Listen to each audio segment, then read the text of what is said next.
ನಮಸ್ಕಾರ ಗೆಳೆಯರೆ. Navy rankings ಅನ್ನು ಭಾರತೀಯ ಸಂಸ್ಕೃತಿಯಂತೆ ಮರುನಾಮಕರಣ ಮಾಡಲಾಗುವುದು ಎಂದು ನೌಕಾಪಡೆಯ ದಿನಾಚರಣೆಯಲ್ಲಿ ಪ್ರಧಾನಿ ಮೋದಿಯವರು ಘೋಷಣೆ ಮಾಡಿದ್ದಾರೆ. ಭಾರತದ ಮಹಾನ್ ದಂತಕಥೆ ಛತ್ರಪತಿ ಶಿವಾಜಿ ಮಹಾರಾಜರ ಪಾತ್ರವನ್ನು ಪ್ರಧಾನಿ ಮೋದಿ ಪ್ರಸ್ತಾಪಿಸಿದರು ಮತ್ತು ಅವರ ನೌಕಾಶಕ್ತಿಯ ಪ್ರಾಮುಖ್ಯತೆಯನ್ನು ಒತ್ತಿ ಹೇಳಿದರು.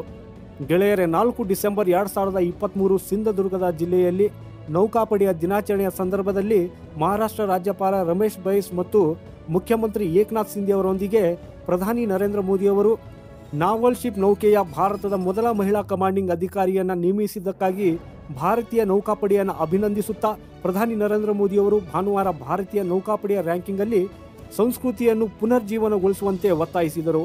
ನೌಕಾಪಡೆಯ ಸಿಬ್ಬಂದಿ ಮತ್ತು ಅಧಿಕಾರಿಗಳ ರ್ಯಾಂಕಿಂಗ್ ಅನ್ನು ಭಾರತೀಯ ಸಂಸ್ಕೃತಿಗೆ ಅನುಗುಣವಾಗಿ ಮರುನಾಮಕರಣ ಮಾಡಲಾಗುವುದು ಎಂದು ಪ್ರಧಾನಿ ಮೋದಿ ಘೋಷಿಸಿದರು. ತಮ್ಮ ನೇವಿ ಡೇ ಭಾಷಣದಲ್ಲಿ ನಮ್ಮ ಡಿಫೆನ್ಸ್ ಫೋರ್ಸಲ್ಲಿ ಮಹಿಳಾ ಶಕ್ತಿಯನ್ನು ಹೆಚ್ಚಿಸಲು ಕಾರ್ಯನಿರ್ವಹಿಸುತ್ತಿರುವ ಭಾರತ ಸರ್ಕಾರದ ಯೋಜನೆಗಳನ್ನು ಪ್ರಧಾನಿ ಮೋದಿ ಬಹಿರಂಗಪಡಿಸಿದರು.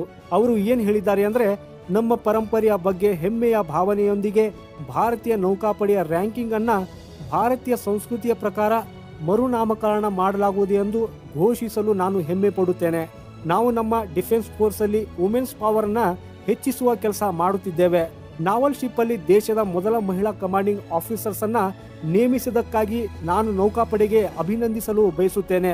ಹೀಗಂತ ಸಿಂಧದುರ್ಗದಲ್ಲಿ ನೌಕಾಪಡೆಯ ದಿನಾಚರಣೆಯನ್ನು ಉದ್ದೇಶಿಸಿ ಪ್ರಧಾನಿ ಮೋದಿ ಅವರು ಹೇಳಿದ್ದಾರೆ. ಹಾಗೂ ಅವರು ಭಾರತದ ಮಹಾನ್ ದಂತಕಥೆ ಛತ್ರಪತಿ ಶಿವಾಜಿ ಮಹಾರಾಜರ ಪಾತ್ರವನ್ನು ಪ್ರಸ್ತಾಪಿಸಿದರ ಜೊತೆಗೆ ಅವರು ನೌಕಾಶಕ್ತಿಯ ಮಹತ್ವವನ್ನು ಒತ್ತಿ ಹೇಳಿದರು. ಈ ಸಿಂಧದುರ್ಗ ಕೋಟೆಯಿಂದ ನೌಕಾಪಡೆಯ ದಿನದಂದು ಶುಭಾಶಯಗಳನ್ನು ಹೇಳಲು ನಾನು ಅದೃಷ್ಟಶಾಲಿಯಾಗಿದ್ದೇನೆ.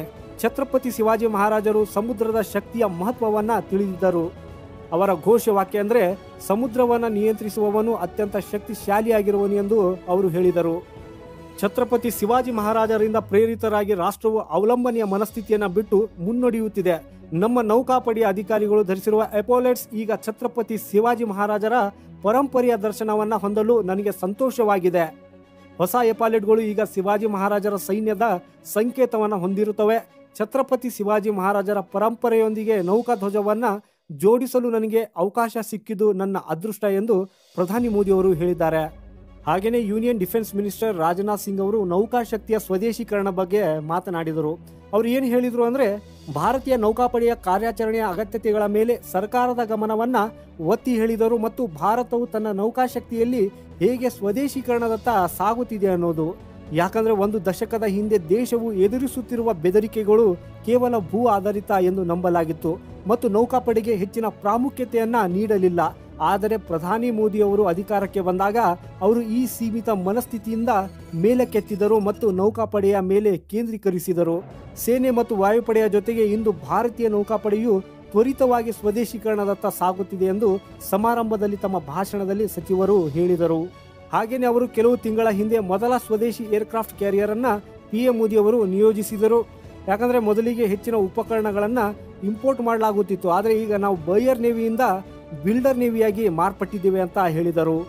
ಗೆಳೆಯರೇ, ಭಾರತೀಯ ನೌಕಾಪಡೆಯು 1971ರ ಯುದ್ಧದ ಸಮಯದಲ್ಲಿ ಕರಾಚಿ ಬಂದರಿನ ಮೇಲೆ ನಡೆಸಿದ ಗಮನಾರ್ಹವಾದ ನೌಕಾದಾಳಿಯ ಧೈರ್ಯಶಾಲಿ ಆಪರೇಷನ್ ಟ್ರೈಡೆಂಟ್ ಸ್ಮರಣಾರ್ಥವಾಗಿ ಡಿಸೆಂಬರ್ 4ರಂದು ನೌಕಾಪಡೆಯ ದಿನವನ್ನು ಆಚರಿಸುತ್ತದೆ.